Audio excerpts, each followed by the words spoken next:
All right, we are officially live. So let's start the show. Welcome to the Affordable Armory Show live. Today, I am super excited about my guest.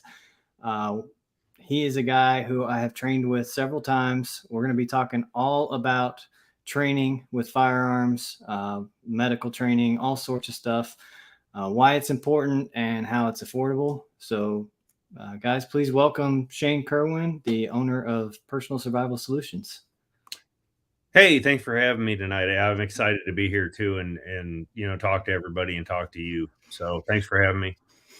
Yeah. So tell us a little bit about your background. Whatever you can tell us, or whatever you are willing to tell us, as far as how you got to where you are in the firearms industry. Sure, absolutely. I mean, it was a difficult thing for my former life here when I got out to be able to talk about myself, but I think I'm finally over it and have gotten to where because we have to as trainers quantify why people are paying money and taking their time to come and see us. What's our Mm-hmm. background and why are we up there doing it? So Yeah. uh yeah, so I started out in the military, went in the Army in 1993, and well, geez, I guess it's not even recent anymore. Retired about going on 4 years now in Mm-hmm. 2018. So I did 24 years total. I started out, I was an infantry guy, and then I was in Korea, which really started to shape my military career. I went to the DMZ Scout Platoon over there, and it was pretty neat because we were the only Americans that were left doing live counter infiltration patrols against the North Koreans. Mm-hmm. So, with doing that and, there being an actual threat there, it made and shaped the rest of my career. From there, I went to the 82nd. I Mm-hmm. stayed in small reconnaissance units and did sniper operations in that. So went to Ranger School, had a short break in service, went right back in about 15 months later, went to the exact same scout platoon that I was in doing, reconnaissance and sniper operations. And then in 99 went to Special Forces Assessment and Selection. Got Mm-hmm. through that, and I kind of knew going into it. I understood what my scores were and things like that. So I just wanted to be a weapons guy. I wanted to go shoot guns and get to a team as quick as possible. Yeah. But I knew I was a relatively intelligent human, so I was probably either going to be selected for a medic or as a commo guy. And Mm-hmm.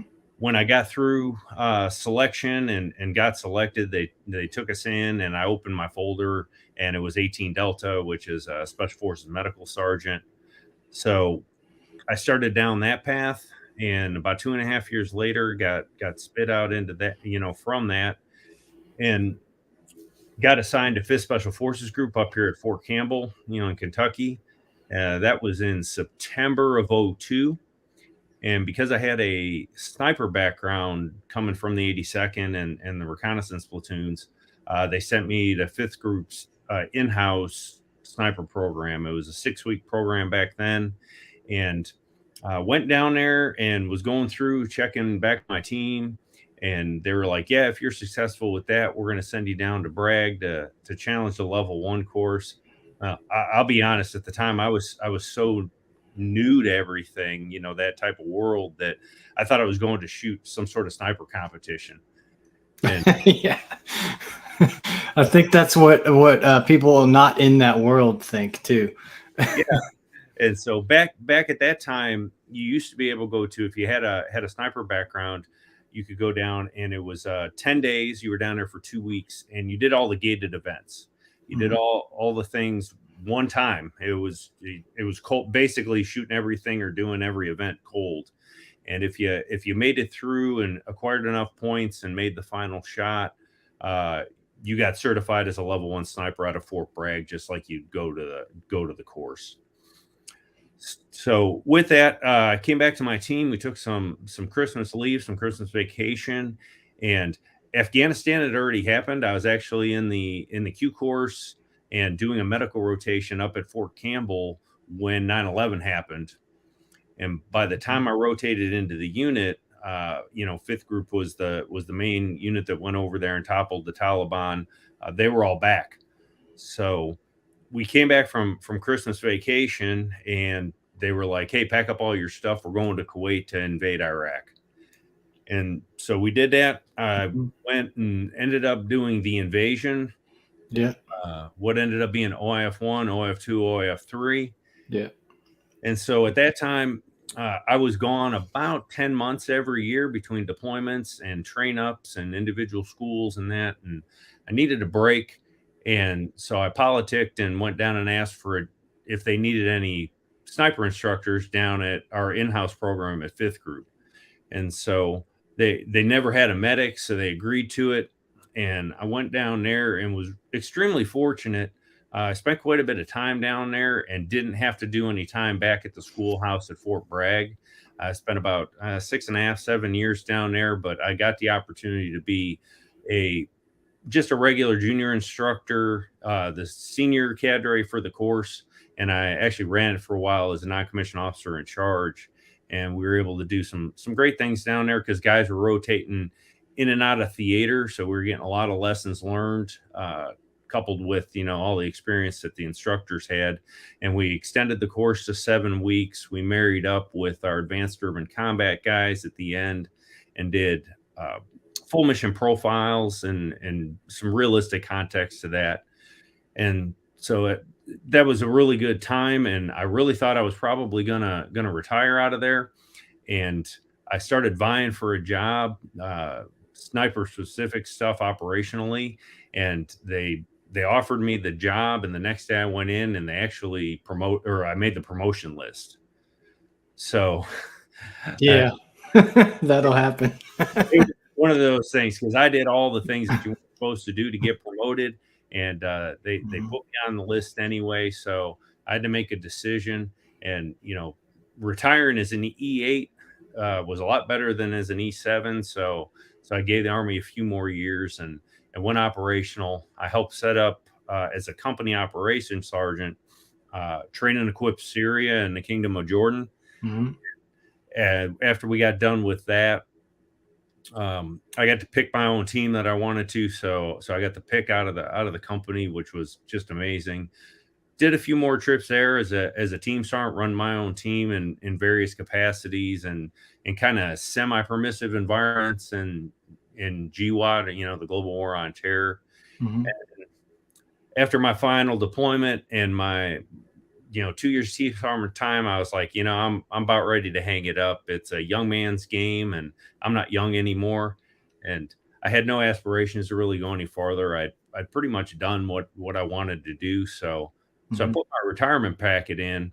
And while I was doing that, because about the same time I went down to the sniper locker, down to the sniper committee, I had started teaching on the armed citizen side outside of the military. And it started with some medical classes, but I was also teaching some shooting classes with the company. And so I kind of did that parallel throughout as I was in the military. And with some encouragement from Craig Douglas of ShivWorks and the late Paul Gomez, they were like, "Hey, man, you should probably do your own thing at some point." And so when my retirement went in, I started Personal Survival Solutions, and that would have been, around 2018, the same year I retired. And so we did that, and I was really fortunate because when I stepped out the gate from the Army into retirement, I had a real good working relationship with the Barrett family and several people that worked down there. And so they had asked, they were like, "Hey, does Personal Survival Solutions want to teach the 50 cal long range stuff?" And so we picked up that, I guess you could call it a contract, and did that for not quite a year until they did some restructuring. So I got to keep teaching the sniper stuff, and that was a really good time. It was a lot of fun.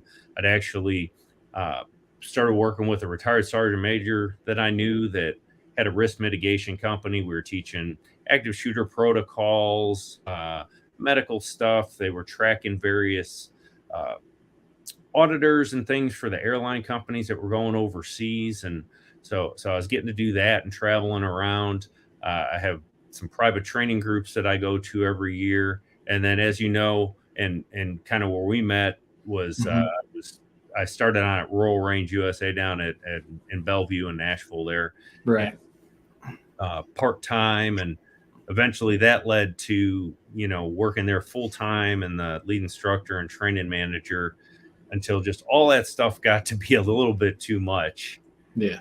And so last year, the Barrett thing had went away, but we still got a great relationship with them. I stepped away from LSDS, although it's funny now. I'm actually doing some stuff with a project that they have with high end airsoft with Unit Solutions. So I've been doing some basic rifle marksmanship using the Unit 4. I've been seeing that. Yeah, I was going to ask you about that. Yeah, man, it's been pretty cool. You can train and have a range anywhere you want because it's airsoft. Mm-hmm. And so, but I stepped away from there, put a lot of my time into Rural Range, and then it was a never a forever thing. So eventually, we decided, and our paths diverged. So we jumped back into this full time last year, about last April, with Personal Survival Solutions, and it's been kind of off to the races ever since, man. Yeah, that's cool. So yeah, you bring a lot to the table, as you just detailed. I mean, that's the long military experience, which sometimes that doesn't translate, but in your case, I do believe it does, because you were teaching in those years too. It wasn't, some of the guys, they just go and they blow shit up. Excuse me, I just cursed on the channel. I don't usually curse on the channel. Some guy, you know what I'm talking about? Like their job in the military is just to blow stuff up or to shoot people or whatever. And then they get out and they try and teach, and you're like, dude, I'm not a ninja or an assassin or whatever. Like, what are you doing? Well, it's funny you bring that up, man, because one of the things when I started Personal Survival Solutions, and because I've been doing training on both sides within the military, and then what I like to refer to as the armed citizen side, is that I didn't want to do the things that I was doing in the military just because as an armed citizen, it's not as applicable. I mean, the fundamentals of marksmanship and some of the basic principles and concepts were the same, but we've got to put it into context. And I always looked at it as, because some people will say, military and special operations guys in particular don't really have any business training armed citizens. And I would argue that part of it is some of the experience that I had in my career in various capacities, downrange, overseas. But I work quite a bit in, civilian clothes, not in uniform, in a non-permissive or semi-permissive environment, carrying a firearm. And on top of it, when I came back and, I walked off of the base or drove off of the base, I was an armed citizen like everybody else. So I had to understand, application of a firearm if it came to that, to protect myself and to protect my family members, etc. Yeah. So, and that's a good transition. So we talked about your history and now how that translates to civilian world. So talk about your philosophy on training in general. I mean, becoming an armed citizen. Excellent. Yeah. So, and I say this every class when I'm talking to people, it's a huge responsibility when you purchase a firearm and you go through the steps to get a handgun carry permit in whatever capacity it is, because we know in Tennessee now we've got several different ways that you can be an armed citizen. Mm-hmm. But it's a huge responsibility when you become an armed citizen, in my opinion, and I try and relay that in classes and my teaching methodology. You have a responsibility to yourself. You have a responsibility to the people you care about. You have a responsibility to your community to be proficient at that, to be able to take care of yourselves. If you ever do find yourself in the unfortunate altercation, that you come out on top, you get to go home to the people that you care about, and also you're in the right. And so when I started putting together the methodology and the system, because I like to say that we're putting together an individual protective system that's unique to each person. And I built the mission statement for the company. And because going back to my military experience, I was like, okay, I'm not a business guy, but I'm like, when I looked at the business, I was like, okay, mission statement, what do I want to accomplish? And Yeah. then with that, have written down the end state. Where do I want to be later on? And once I had those done, I could fill in the in between. Hmm. So I wanted to teach just regular people to be able to protect themselves, protect the people they care about, be a better member of community, whatever definition you want to put on that word of community. It could be just your family unit or your tribe or, the local community at large. But I wanted to teach things that were applicable to that and not some, like you said, ninja stuff. And I I, know I you know the stuff I'm talking about. It's I I know exactly the stuff you're talking about. It's the same thing that I frame in lecture when I talk about doing an individual threat assessment on you and how you live your life. Where what you do for a job, where you go, what you choose to do in your off time, and that dictates and drives the type of training that you get, how you practice, the equipment that you buy. And I think a lot of people out there, there's a lot of trainers out there that feed into this, but then there's a lot of people who really don't know, and they fall into what I call the 47 Ronin ninja assassins are coming to kill me and my family syndrome. Mhm. And then they seek out training and buy equipment for things that aren't applicable to what they're doing. Yeah. And I really didn't want to do that. I didn't at all. Mhm. And when I put together the stuff, and I'm continuing to cultivate classes, just like the short range rifle carbine classes 1 and 2 that we taught last weekend.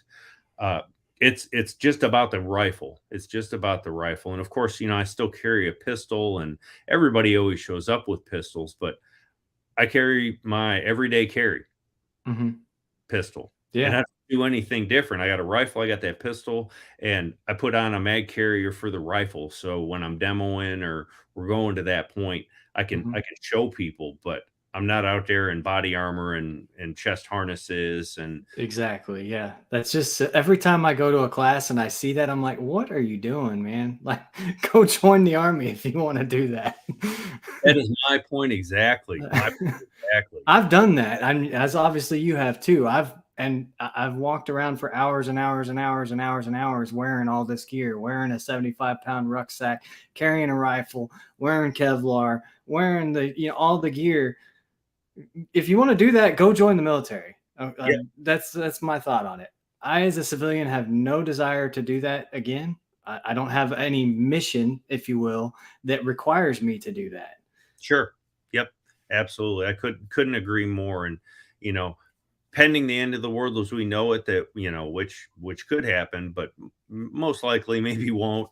uh those things aren't transferable to the everyday Arab citizen with an everyday carry pistol and the Batman utility belts we tend to wear. But it Right. should be training, in my opinion, should be in context for how, or excuse me, the demographic that you have, and Mhm. how they think they would employ a firearm to protect themselves. Yeah. Yeah, and even, like in the pistol classes I've taken with you, and I do this in my pistol classes too. Like you mentioned, I work from whatever gun I'm carrying that day. I don't like go put on. I do have belts that I could wear, with 4 pistol mag pouches on them and a med kit and all that type of stuff. But Sure. that's not what I put on because that's not what I'm there to teach. That's not what I want my students to learn. And I think the same applies, right? Is that Absolutely. Look, yeah. what I'm wearing when I teach is what I wear every day. Yeah. It's always the same stuff. Nothing really changes. Like I said, with the exception of if it's a rifle class, I got a mag carrier on, or if Mhm. it's really really cold and I got big puffy jackets on and stuff. That might be the one exception. I might put a battle belt on just for ease of teaching and access to the equipment that I need. But Sure. but I always make sure to put it into context too. Why am I wearing something? And I think that Mhm. is an important thing in training. When somebody is out there teaching you, if they might have you do a skill set in isolation or a micro drill or whatever moniker you want to put on it, Mhm. a specific thing to learn how to do it, like your classes, like a draw from the holster class. That would be a skill set in isolation class, but we also have to give the why are we doing this? How does it fit into the big picture? Yeah. And if we can't do that, then really we're doing a disservice. And I know you do it, and I try to also, but there's a lot of folks out there like, we're going to do this drill here. Well, how does it fit in? No, we're going to do this drill here. I hate that too. Yep. Thank you for going into that, because yeah, as I mentioned before we jumped on here, I just took the Modern Samurai class, Yeah, and he has a set of standards for his black belt or whatever, absolutely. and and we do those drills throughout the class. But each one, he's explaining the mechanics behind, like, how to do it, why you do it a certain way, and he gives different modalities, as he calls them, how to do it 3 different ways. And then you get to the drill. It's not just like, hey guys, we're going to do this drill and here's how you do it, bang bang bang bang bang. Like, Yep, well, I can do that on any range by myself. I have YouTube. I can look up, pistol drills. Oh, hey, bill drill, cool, fire 6 shots, good to go.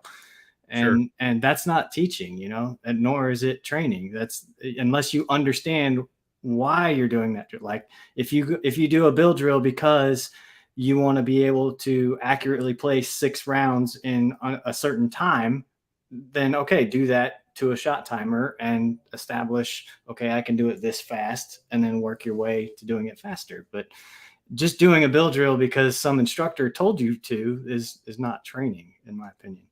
No, I completely agree. And the thing that I love about Scott too, in that particular class, is Scott is extremely upfront. Number one, with his background, but number two, what that class is and what it isn't. And Yeah. he says at the beginning, this is a skill based class, Hmm. and I can really appreciate that. He's very upfront with what he's doing, and it's uh, very focused. This a very focused, specific thing of what he's doing, and it's good. It's great. I love the way that he does it, and Scott's just Hmm. a great guy, and he's obviously got his instructing methodology down to perfection. So Yeah. Yeah. I'm planning to take his instructor class too, because I'm just watching him and how he breaks things down. It was very good. And like you, he had did another thing. From again, I've seen you do this in multiple classes, and he did it too. He would say, "I learned this from my friend Bill Blowers." Or I learned this from this. He wasn't about to be like, no, this is my thing. I invented this. He didn't do that at all. He gave credit where credit was due. man, that's a great point because and I brought it up. I bring it up every class, as you know, but none of us have invented anything. It's been around a long time, and Yeah. I'm a student of history now, even more so than I was in the past. And what really interests me is researching, where a lot of these things came from, and things that are still applicable to today, and then things that maybe are taught that aren't applicable. And um, but it's so important that we give credit where credit's due, because there's us as instructors, we steal things from everybody else, and maybe we reformat a little bit, put our own spin and personality on it, but Mhm. it's not rocket science what we're doing. I tell people that there's really, in my personal opinion, there's nothing advanced out there. It's just the basics. Sometimes we apply them in an advanced manner, advanced Mhm. application. But at the end of the day, it comes down to, it doesn't really matter what system we're shooting. Uh, we got to hold the firearm, we got to align the sights, and we got to press the trigger without disturbing the sight alignment, and let the gun do its thing, and then assess our work through our sights. Did we get a desired effect? And but that's it. I mean, it's the basics. It doesn't really matter how we're applying it. Those things, that's what it comes down to, and they figured that out a long, long time ago. Right. So you're telling me you're never going to offer tactical defensive underwater sniper class or something. Dude, I tell you, I I get asked these things all the time with different, weird classes like that. Big one lately seems to be, night vision, night vision classes and lasers and stuff. And yeah, that stuff's cool, but it's not really applicable. And one of the things in my training or my business philosophy and training philosophy is I'm never going to do a class because it's what people want. Because that just isn't me. Because when people do classes for just what people want or they perceive people want, and they got a high wow factor, it just seems like they're doing it for the money. And classes like that you can charge a whole lot for, and people will sign up for them, but what's the applicability with it? Not really. So, and so I'd rather build my classes for the things that I perceive people need. And when we do that and we have a good product and a good system, it would be a better way to put it, that we fill a lot of people's wants at the end of the day. Yeah, I would agree with that. So William Maney said one of his biggest complaints in classes was the ratio of trainees to trainers. Talk about that for a little bit, because I think that depends on where you're going to take a class, who's teaching the class, how popular the instructor is, all sorts of things that can factor into that. For example, the Modern Samurai class was a full class, and he brought an assistant instructor with him because he knows good and well that it's going to be 20 students, and one instructor to 20 students is not a good ratio. So, yep, yeah, I would definitely agree with that. So, one of the things that we have, and I don't think I'll ever change, is I kept my classes at 12. With the amount of time that I've been doing this and the experience that I have, and also depending which class it is, where it's at in the series, I can easily handle a line of 12. I had it this weekend, and that's also taking into account that the curriculum is based and the certain drills are made up for. It allows me to walk around as they're doing it and give everybody individual attention. Yeah. Now, that being said, too, a lot of times when I do have classes that are getting 8, 10, or 12 people, I've got people that I can draw on, and just like Jedi did, is bring an assistant instructor in so everybody gets individual attention. Because like the question that was posed, you get into these classes and there's one or even say two instructors, and there's 25, 30 people. And as well as I do that, I've taught those classes before, but that was out of my hands. And you're just there running drills for people, and you say what you got to say, get them on the line, and then kind of rotate them through. And people don't get the reps in. They don't get the individual attention. They don't have the ability to really retain what they're getting. Because let's face it, most people, when they leave, don't have a way to practice because they don't understand how to set up a structured practice session to get the most out of the training that they went and did. So I agree with smaller number classes or individuals in the class. We've capped our stuff at 12 because I think that's a good number, and I don't see us really going above that ever, because I always want to be out there teaching and make sure everybody gets everything they can out of the class for the time that they're there with us. Yeah. So on that note, let's talk about your specific classes. What classes are you offering currently? Okay, so we got quite a bit of stuff now, and it's we've been developing it over the last year that we've been doing this again full time. We start off because, like I said, I'm very interested in building a protective system for people. So with that, there's a lot of things that are part of that. Big one is medical training. I think that's extremely important. In the medical class, I say everybody loves to go learn how to induce trauma, but people want to learn how to treat it. And you're way more likely to use your medical training than you ever are your gunfighter training. So right now we've got Guardian Medical Essentials 1. It's a 6-hour class. that is very soon going to be morphed into a Guardian Medicals Essentials 2. The first class will still stay at 6 hours. The second one will be an 8-hour, and it'll be very hands-on and scenario driven. Yeah.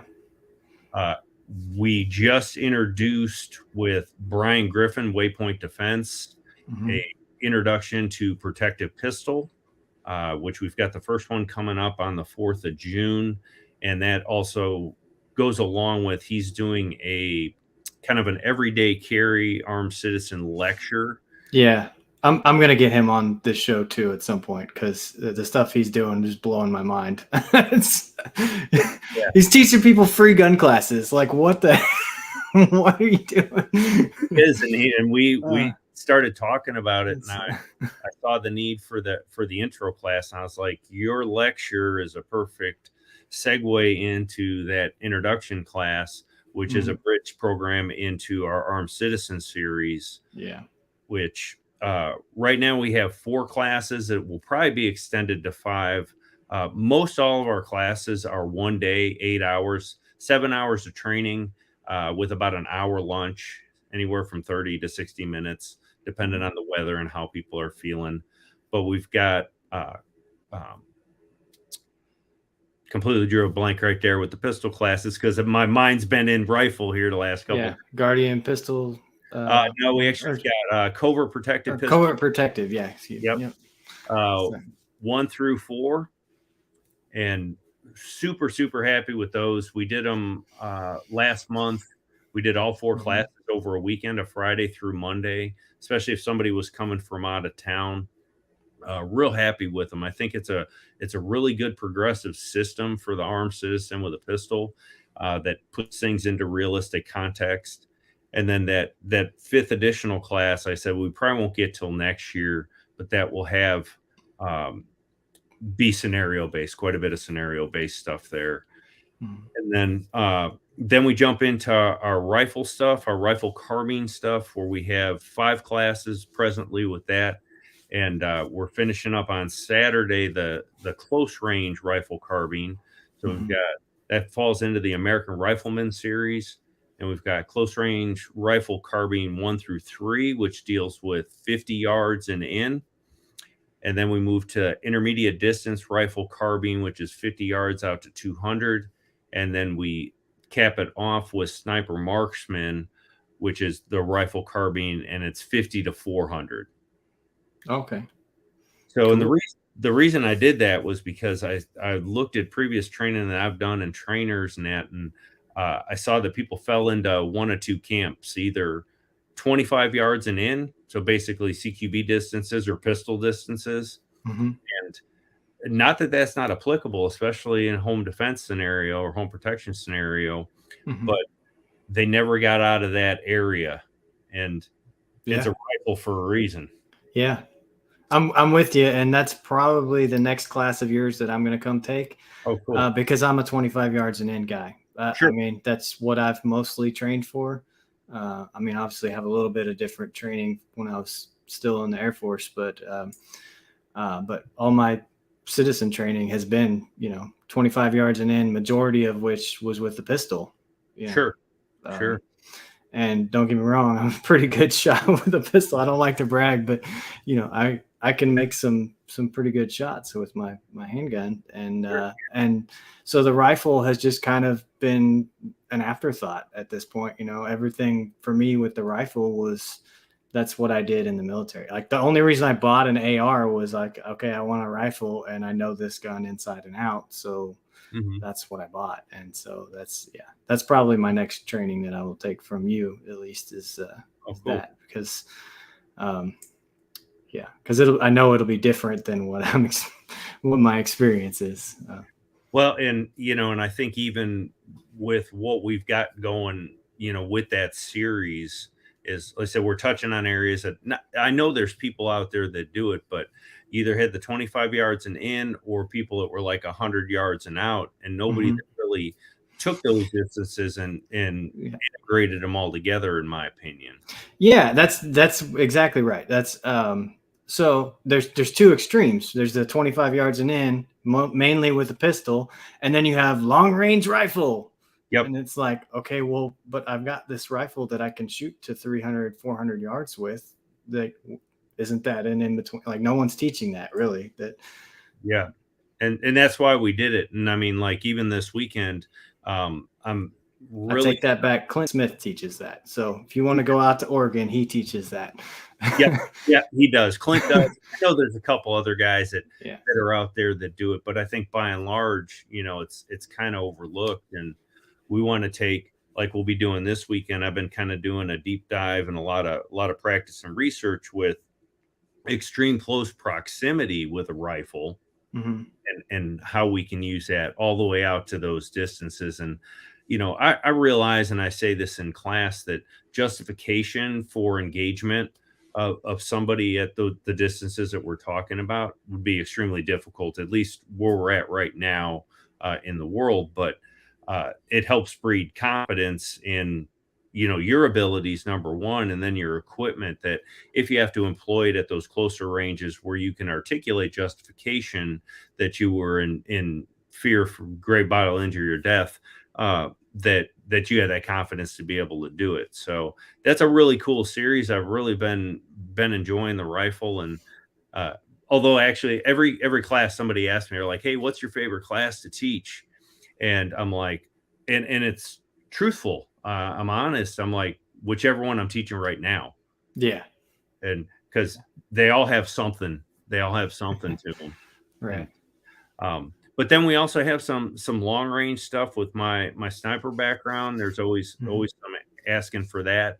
So we've done a intro to long range and then a long range one, which, yeah, it's not. I had one time a guy hit me up and he's like, well, my intro to long range was we started at 1,000 yards. And I was like, that's great. Good for you.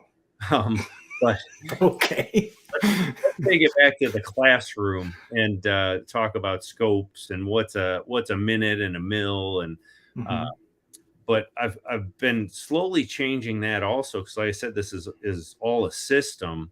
And I look at a precision rifle or bolt rifle, or a semi, is it's just an extension of this system. So I'm thinking about changing the name of that series to the American Marksman, and it would Mm-hmm. still be the same, but we would do an introduction and zero in that with precision, and then move out to 400 and everything in between, with a lot of realistic context as far as positional shooting and Mm-hmm. running the gun, as opposed to just laying on your belly or on a bench and shooting it that way. And then we've got a couple other facilities that might let us extend the distance a little bit. And for Mm-hmm. me, everybody wants to shoot that 1,000 yards, but hey, if I can get good hits out to 6, 7, 800, that fits in with what I'm doing nowadays. And so that's kind of where I'm going to go with it. Because again, like I said, I'm going to Mm-hmm. do what I feel people need, or what I think is applicable, not what people are asking for. Right. Yeah, I've always wondered. You touched on it a little bit, but why 1,000 yards? I mean, that seems to be the number. When everyone says long range, immediately they're like, yeah, 1,000 yards with my whatever, my sniper rifle thing. Again, going back to gizmos and stuff, which is absolutely not the most important thing at all. Sure. I think it's bred out of, and this is just me thinking on it and deducing, um, from my experiences, that was kind of the mythical range for a long time. Because I know Mm-hmm. when I went to sniper school and we were shooting the M24 sniper weapon system, which was a Remington 700 based Yeah. custom shop.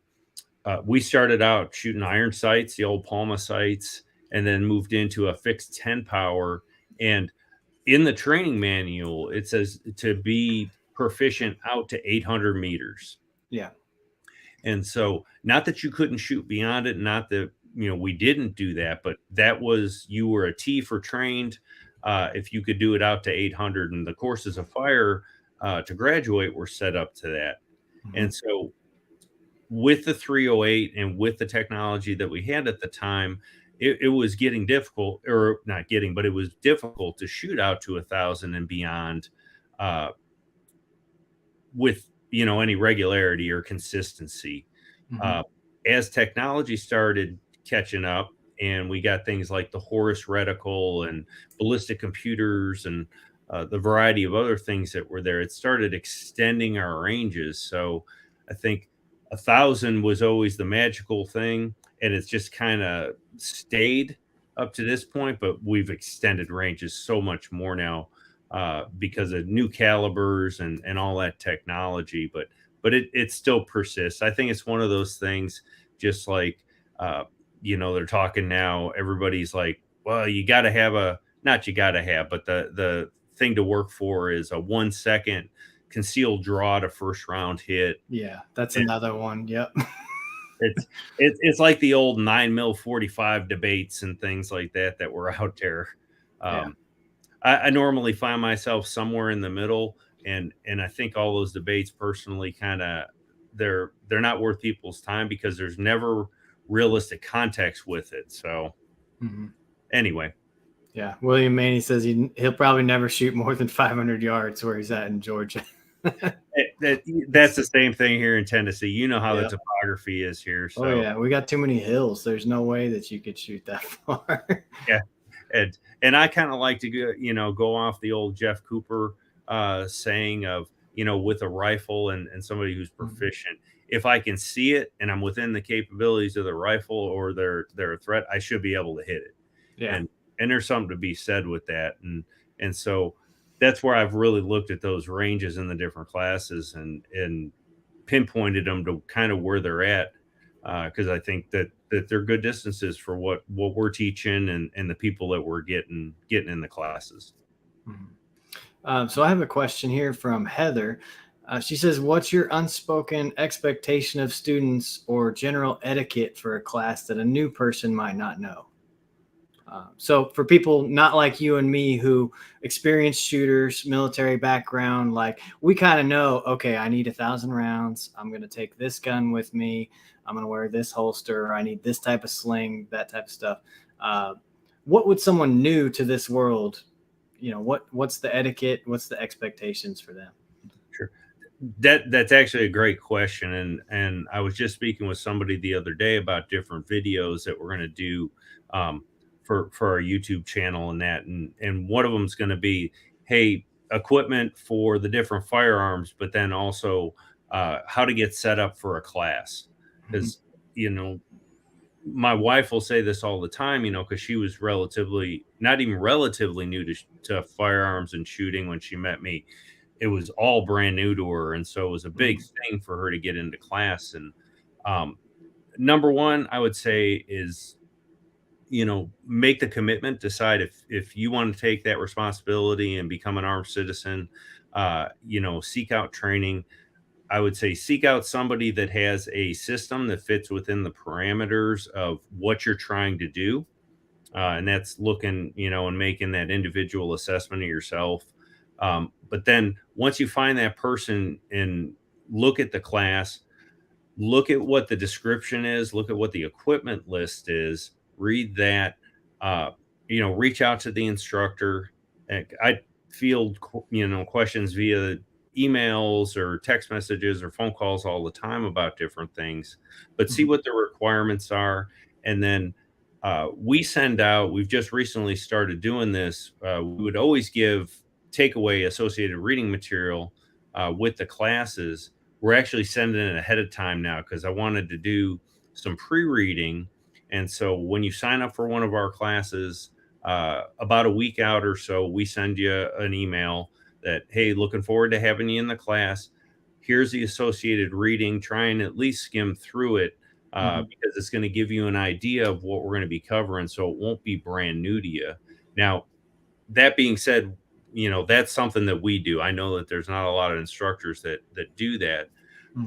but if we can kind of get an idea of what's going on, we can gather the equipment by going off the equipment list, and then depending on what the class is and exactly what they're going to cover, I would just say be prepared for that class. So if it says, hey, we're going to be shooting and you need this many magazines and this much ammo, is get all your equipment together. And I like to tell people to have your magazines in that preloaded unless the instructor tells you otherwise via email, or through some sort of correspondence. So then when it comes time to actually shoot and train, we're not having to wait and for people to load magazines and sort out equipment and figure out that they don't have a piece of equipment. So we want to try and stay by the equipment list, really read the description. And if that generates any questions, reach out to the instructor, and then they should be able to answer them for you. And then once you're in class, just, pay attention to what they're saying, ask good questions. And at the end of the day, the biggest thing is just, just be safe gun handling, do what the instructor says, and just be a good student. Yeah. So it's been my experience on that note that usually, if you're going to a larger school or, something, like for yours, or for example, like there's usually a class description of here's the types of things we're going to be talking about, and so you can look at that and be like, okay, am I even ready for that? I have no idea what he's talking about. Or, oh, those are the types of things I'm looking to learn. So yes, I do want. And then you progress down. Below that will be prerequisites. Like we expect, for your advanced tactical pistol class, totally kidding, by the way. But say you're taking, one of Shane's pistol classes, it's probably going to say, we expect that you have at least already taken some sort of basic pistol class or some sort of beginner level training. We expect you to understand the 4 rules of firearm safety, that type of thing. And then below that is usually list of requirements. Here's what you need for my class. And it'll say you need this much ammunition. You need this many magazines. You need to have at least 1 mag carrier. Or if it's a rifle class, you need to have a sling, that type of stuff. And then I've also found that a lot of them, when they send you the confirmation, either when they send you the confirmation that you're in the class, or like a week before the class as a reminder, they'll say, hey, here's all the stuff we're going to be teaching in the class. And oh, by the way, make sure you have all of these things. And it's that same list of required materials. Yep. Yeah, that's a great point. The prerequisites on the class is a really good one to look at. And when you get that, we do that also in the, hey, we got this class coming up, here's things that we're thinking about. Weather's going to be this, so dress appropriately. We're going to have drinks for you, but somebody's either providing lunch or you got to bring lunch. And then we put the equipment list back in there again, so everybody kind of knows what they need to bring.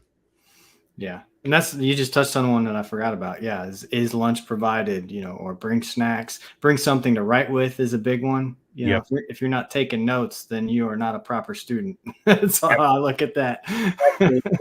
It was the hardest because I'm not a technology guy, as you know, and Mm-hmm. it was the hardest thing for me when people would be on their phones and I thought they were texting or Instagram, Snapchatting, or whatever the heck this stuff is that's out there. And I realized that they were actually taking notes on their phone, which I thought was cool. After I figured out what it was, I thought that was cool. So yeah, I have a training notebook, and I would show it on screen, but it's actually at work right now. But it has all of my training certificates in it. It has some of the material like you were talking about from your classes, actually, the handouts and stuff. But then I also have a notebook in there, and I probably need to get a new one pretty soon because it's getting pretty full, but it has all my handwritten notes in there. And depending on, who you're training with, the purpose of the class, there may be more classroom time involved, like your medical class is all in the classroom. So like, it's taking lots of notes. Yeah, absolutely. And I'm the same way. I've got notes, and if I'm not taking notes right then, or if we're out on the line shooting, you'll see me a lot of times back during a break, jotting things down so that when I get back home or back to the hotel or whatever, because I try to continue to train too, which I think is an extremely important thing for an instructor. You should always be a student, and done several trainings already this year and are on tap to do a couple more. And I try and do at least a few classes a year. So, Mhm. I'll jot something down, and then while it's still fresh in my memory, go back to the hotel and take copious notes, and maybe that generates a question. Then if it's a 2-day class, the next day I can bring it up to whoever I'm training with, or shoot them an email down the road or whatever. So that's a great point. Yeah. So we're getting close.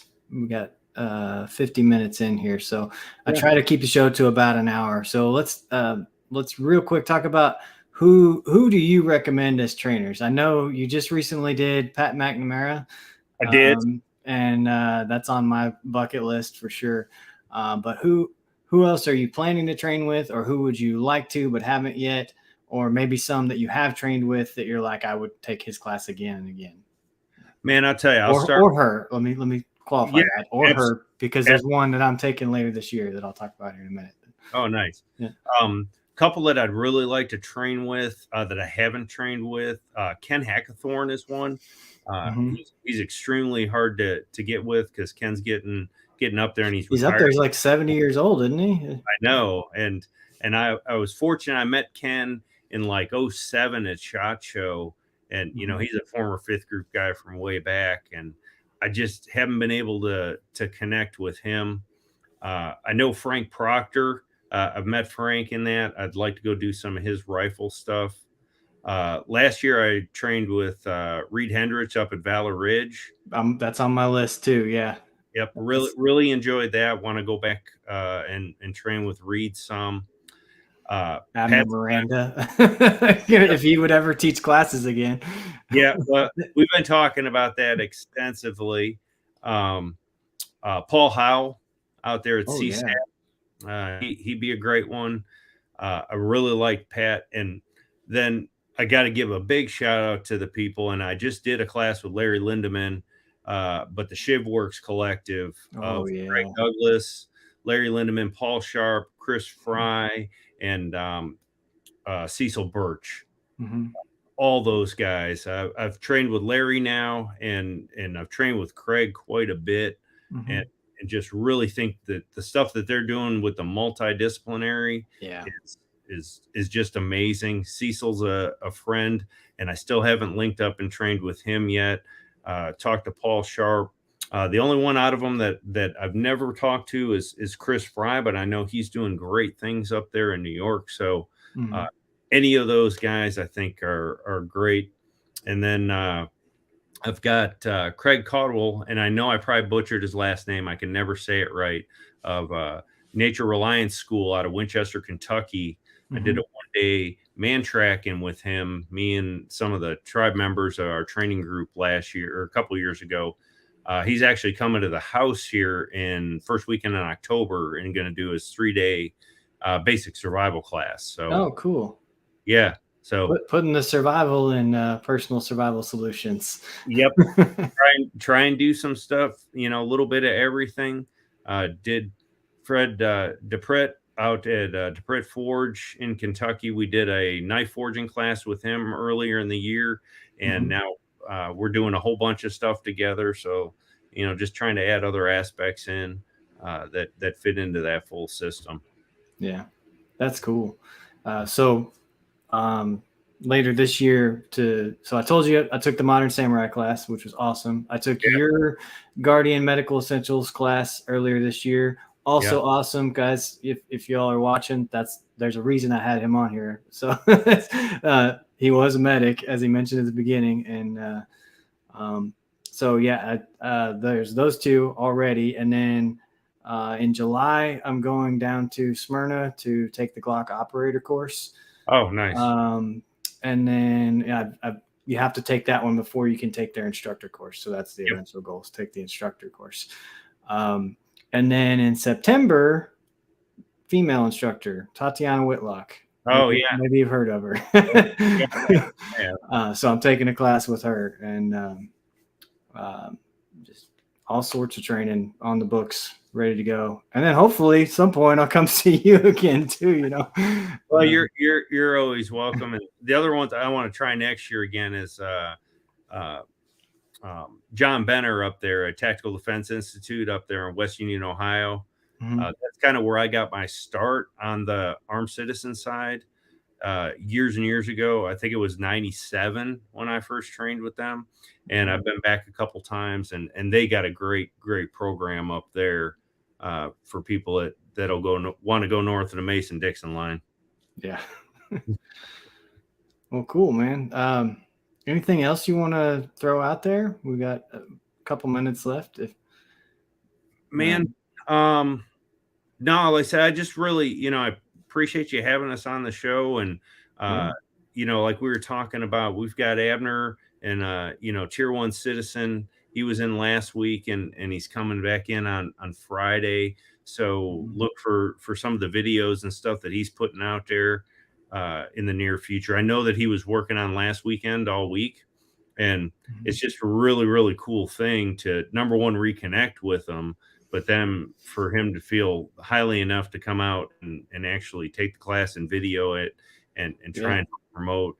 That's just really neat. Cause we're just a small company, veteran owned company that wants to give people good quality training at an affordable price. Yeah.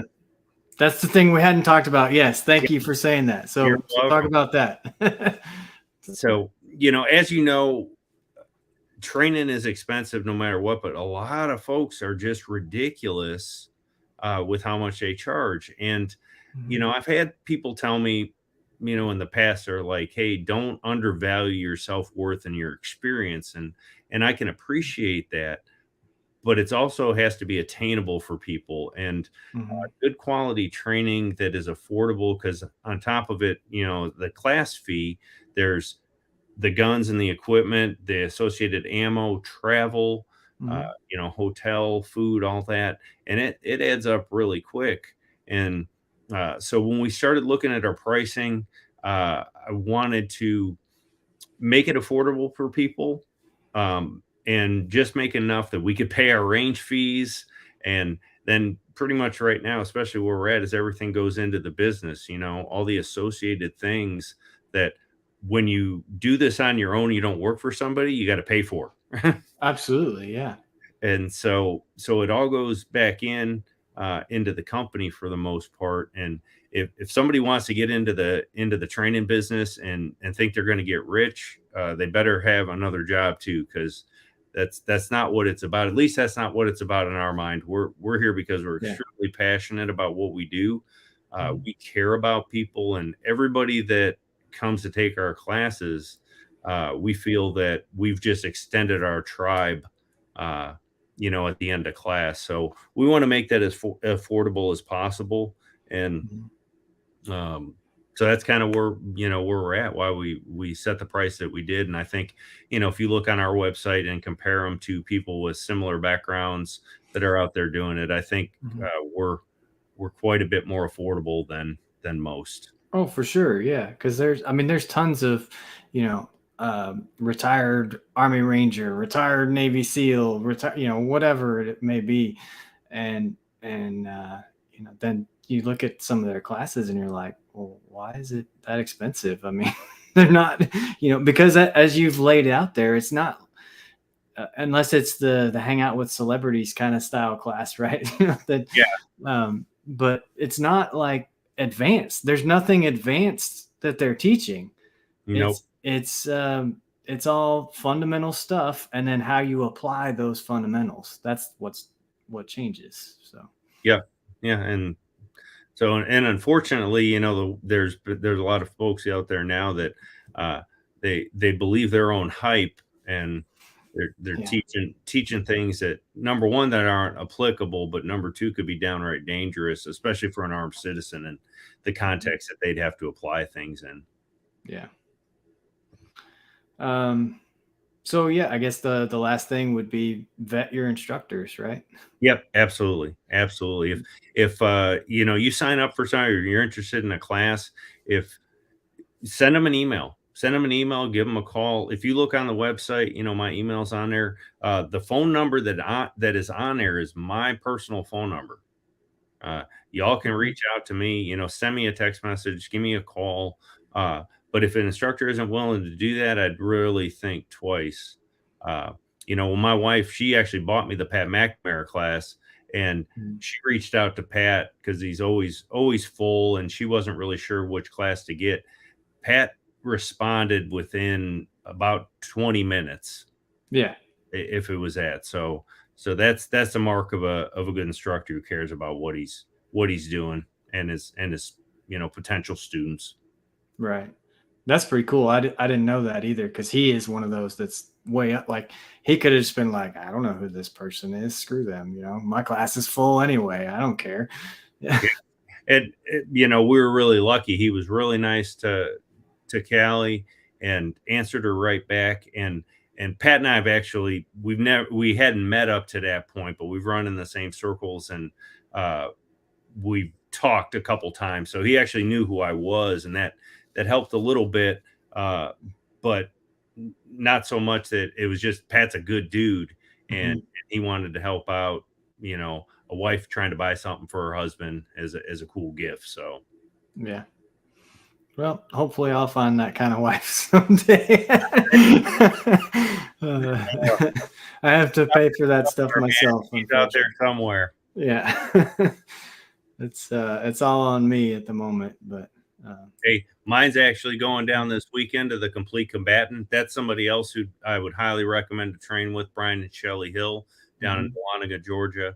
Callie's going down for their mingle, the women's mingle at Complete Combatant this weekend. So she's going down and taking training, and we got her in a Scott Jedelinsky red dot class later. She told me that. Yeah, that was cool. She's gonna love it. I'll just say that. I mean, I know you've taken it, I've taken it. She's gonna love it. I'm going too, because we're going down to South Carolina for it. Yeah. So I'm gonna go hang out and say hi to Scott and then tool around while she's in there getting jetified. Yeah, you gonna get your black belt? Man, I got a little bit of work to do. I'm not quite that fast, but I do want to get into his instructor course. I was supposed to have been in it a while back, and circumstances changed, so I didn't get a chance to get in it. So that's in the future too. Yeah. And see, the thing about that is, like you said earlier, that's a skill, and he says that right up front. This is a skills class, and to me, like, I don't care about that. What I wanted was to understand the concepts of the skills, like the why, and he teaches the why. He absolutely makes that clear too, which is great. That's a sign of a good instructor. If they can't tell you why they're doing it a certain way, then that's a bad sign. That's absolutely a great point. But for me, like, I don't care about getting a black belt, like, I just wanted to go and learn how he does things and how I could apply it to the way I do things, how I can use that knowledge to pass on to my own students, and so that's what I got out of the class. But there were clearly other people in the class who just wanted another shot at getting the black belt, Oh yeah. So, well, Scott's like a lot of those are. He's got different people that go with because they want to attain that black belt, the black belt standards or something like that, and that's admirable. I mean, that's admirable. It's I got so much other stuff that I want to work on and develop and do that. Maybe one of these days, maybe one of these days I'll dedicate the time just on that. But I said I got so many other skills that I want to keep up on, and I want to impart knowledge on that. It really fills up my calendar, and that kind of leads me, if you don't mind, I want to talk about one more class that I didn't mention that we have. Absolutely. It's going to be new in August. Matter of fact, the description should be on the website probably tomorrow. I've been thinking about this class for a long time.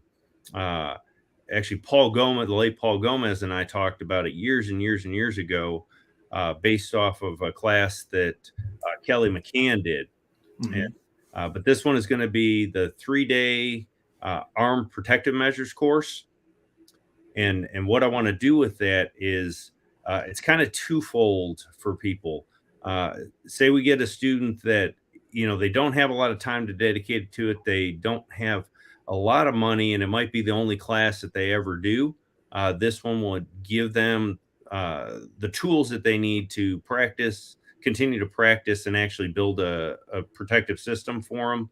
Mhm. For the people that are going to continue to train, it's going to give you snapshots of the different things, and it might be like, oh, well, I want to go, get more extensive training in this series. So we want to hit everything from our mindset lecture and awareness, to dealing with unknown contacts or managing unknown contacts, like the ShivWorks folks would say, Mhm. to less than lethal options, a little bit of preemptive combative striking.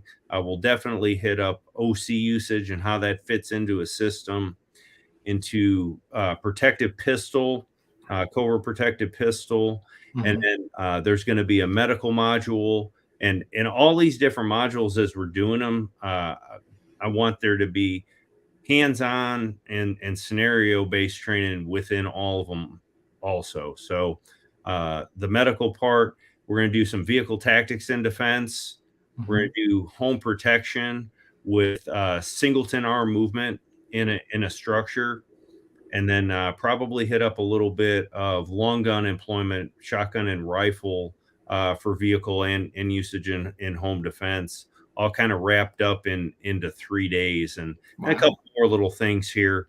But the way I look at it is probably breaking all those down into about 4 hour modules over, Mhm. Friday, Saturday, and Sunday, with some Mhm. good hands on. So you got some really, really good takeaway stuff and practice routines that you can work on when you leave. Wow. So what days off do I need in August again? Man, I don't have- let me look here on my That's phone. oh, that's fine.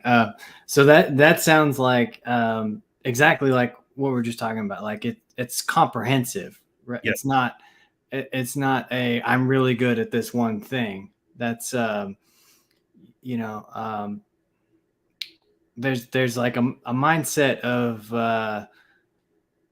I don't know if I want to say like be the most lethal man in the room or whatever, but you know what I mean? Like I Sure. want to be like whatever situation I'm in, know that I'm going to be the one who survives. Yep. I like to Um, tell people that, if somebody decides to mess with you, I want you to be trained well enough that you can be their worst nightmare. exactly. Yeah. Yeah. Um, well, cool. We're almost to an hour and 10 minutes. Goodness, we could probably talk for hours. I'm Yeah. betting, but I don't want to keep you all night. So tell people where they can find you, where they can sign up for a class, and then we'll wrap it up. Okay. Cool. Yeah, we've got the website. It's www.personalsurvivalsolutions.com. We've got all our classes on there. You can sign up right through the website. We've got Facebook, Instagram, LinkedIn, and YouTube now. Our YouTube channel is pretty new, but we've got that going, and they're all at Personal Survival Solutions. You Yeah. you can find them there, and so you can get a hold of us through all those ways. We also advertise on Tennessee Gun Owner, TGO. Hmm. So you'll see things on there, and that's, come out and train with us, and until we get to see you, or when we see you and after, always be vigilant, always be prepared. That's kind of our motto. There we go. So we'll leave it with that because that is it's been a long chat. But Shane, thank you so much for being on the show, and we will see you guys next time. Thanks for having me. Take care. Everybody be safe.